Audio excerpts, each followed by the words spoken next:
सुप्रभात। मैं हूं जोगेंद्र राणा। जैसी करनी वैसी भरनी,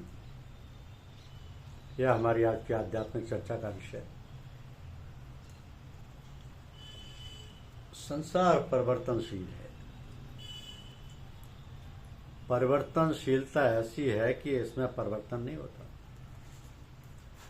वह तो सतत अपने आप गतिशील और समान रूप से चलता रहता है।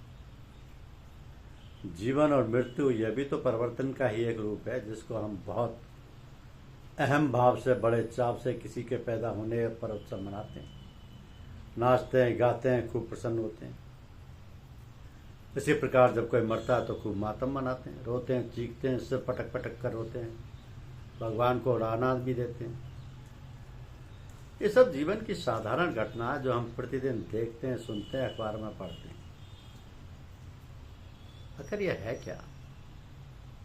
ये केवल हमारा दूसरों को देखकर उसका अनुसरण करना और अपने आप को उसी प्रकार करने कराने में लगा देना, न सोचना न समझना, बस केवल नकल करना, देखा देखी करना।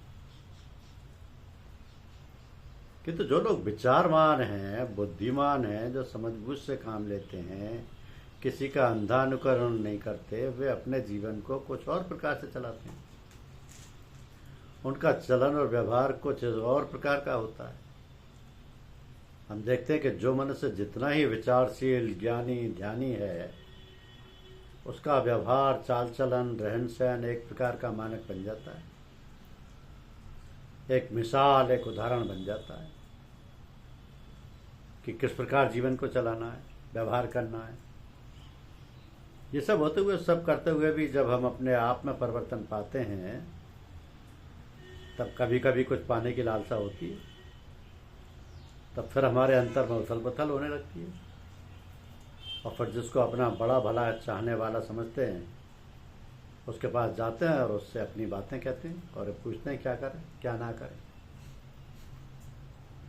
तो इस प्रकार जो अधिक समझबूझ वाले हैं, जिन्हें ये पता है, जो ये किसी भी प्रकार से जान गए हैं, जिनके अंदर लालसा है, चाह है कि परम पिता परमेश्वर ने ही हमें पैदा किया है और वह सर्वशक्तिमान है, सर्वज्ञ है, सर्वव्यापक है, तो उससे प्रार्थना करते हैं, मांगते हैं, रोते हैं, गिड़गिड़ाते हैं कि हमें ये दो, वो दो, ऐसा कर दो, वैसा कर दो। और जब भगवान अंतर हृदय की पुकार सुनते हैं, तो वह तो दयालु और कृपालु हैं, हमारी कामनाओं की पूर्ति करते हैं। जो ज्ञानी है, ध्यानी है, जिनकी अंतर्दृष्टि खुल गई है, वे तो बिल्कुल निश्चिंत बैठे रहते हैं और सोचते हैं, समझते हैं, वह सर्वांतर्यामी है, सर्वशक्तिमान है, सर्वव्यापक हैं। तो फिर हमें चिंता क्यों? वो तो हमारे लिए जो ठीक है, उपयुक्त है, करेंगे ही। और हम पिता है ना। जैसे संसार में माता पिता अपनी संतानों के प्रति कितने अधिक संवेदनशील रहते हैं, बच्चों का हर सुख दुख में ख्याल रखते हैं, और वो तो परमपिता परमात्मा है। भक्तों के व्यवहार, चाल चलन, रहन सहन संसार के और लोगों से भिन्न होते हैं, आदर्श होते हैं, अनुकरणीय होते हैं। उनकी प्रार्थना तो निष्प्रस निस्वार्थ होती है, और उसे ही शायद वंदना कहते हैं, जिसमें स्तुति है, प्रशंसा है, किंतु कोई मांग नहीं, कोई इच्छा नहीं, क्योंकि वे तो भगवत परायण हैं, उसी के आश्रित हैं। गांव में एक ठाकुर साहब थे, और बड़े आदमी थे, घर पर ही रहते थे, तो रोजाना सारे कार्यों से निवृत्त होकर स्वच्छ सुंदर कपड़े पहनकर कुर्सी पर बैठ जाते, सामने हुक्का रहता, गुड़गड़ाते रहते, और जो कोई आता उसकी बात सुनते और उसकी समस्या को दूर कर देते थे। एक साधारण सा आदमी इधर से निकलता, उन्हें देखता और बहुत खुश होता उन्हें देखकर, उनसे बंदगी करता, प्रणाम करता, किंतु निस्वार्थ भाव से। वो न कभी बात करता, न रुकता, न बोलता चालता, न कुछ पूछता, क्योंकि वो उनसे कुछ चाहता तो था ही नहीं। वो तो प्रेम से, सीधे साधे भाव से, आदर की दृष्टि से उन्हें अभिवादन करता और चला जाता।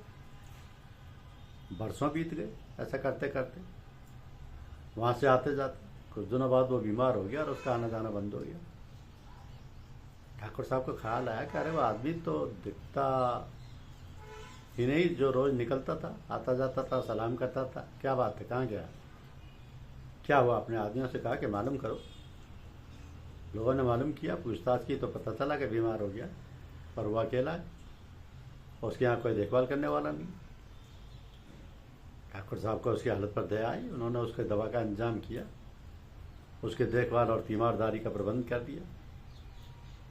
तो यह है बंदना, जिसमें कोई चाह नहीं, कोई मांग नहीं, केवल निस्वार्थ प्रेम।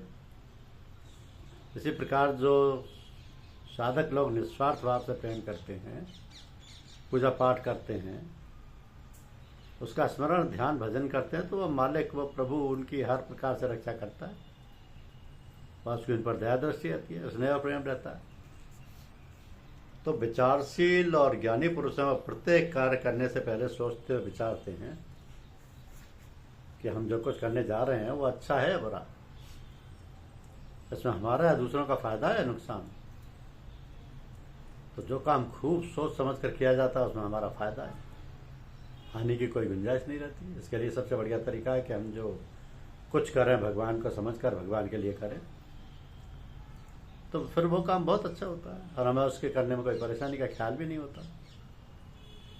तो फिर हम क्यों नहीं इस प्रकार हर कार्य को करते हैं जिसमें फ़ायदा ही फ़ायदा है, नुकसान की कोई गुंजाइश ही नहीं है। हम जो भी काम करते हैं उसका फल हमें ही भोगना है, कहाँ भोगना है, कैसे भोगना है, ये कोई नहीं जानता। इसका नियंता तो ईश्वर है कि हम जो काम कर रहे हैं उसका फल हमें कहाँ और कैसे भोगेंगे। इस प्रकार हम जो करते हैं उसका फल तो हमको मिलेगा, उसमें कहीं किसी प्रकार का हेरफेर नहीं होता।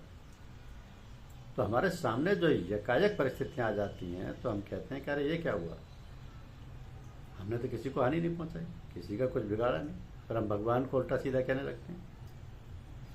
किंतु जो समझदार हैं, ज्ञानी हैं, वो समझते हैं कि ये सब कुछ हमारे ही कर्मों का फल है, जिसका फल हम भोग रहे हैं। इतना समझ लेने पर हमें कुछ संतोष और राहत मिलती है, और ये तो होना ही था, हमारे कर्मों का तो यही परिणाम है।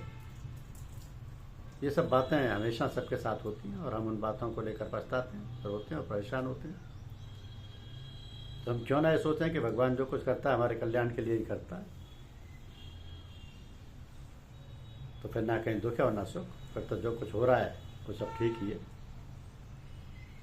इस प्रकार हमें ये आदत डाल लेनी चाहिए कि भगवान जो कुछ करता है वो सब हमारे कल्याण के लिए है।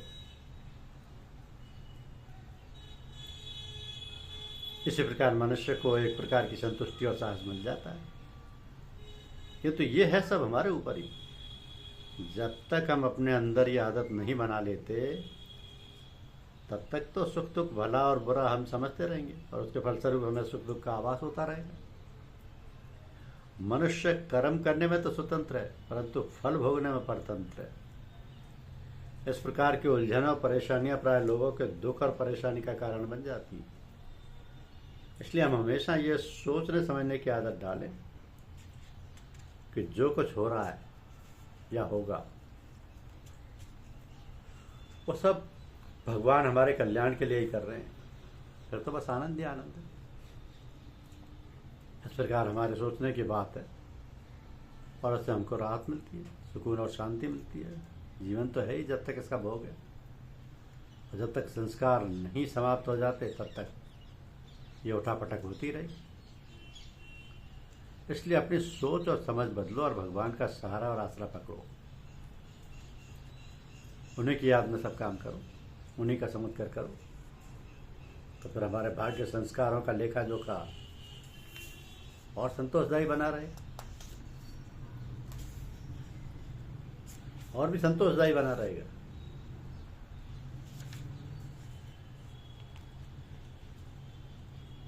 तो ऐसी भावना हमारे मन में, हमारे अंतर में आए कि हे ईश्वर, मेरा लक्ष्य तू है और तेरी इच्छा अनुसार चलना, तू मुझे अपना सच्चा प्रेम और ज्ञान प्रदान कर। तो जब हमारा लक्ष्य हमारे सामने रहेगा तब इधर उधर की बातें, सांसारिक विघ्न बाधाएं हमारे मार्ग में कोई अवरोध पैदा नहीं कर पाएंगे। आध्यात्म के पथिक को सभी का भला सोचना चाहिए। हमें तो वासुदेव कुटुंबकम की भावना को जागृत करना है। धन्यवाद।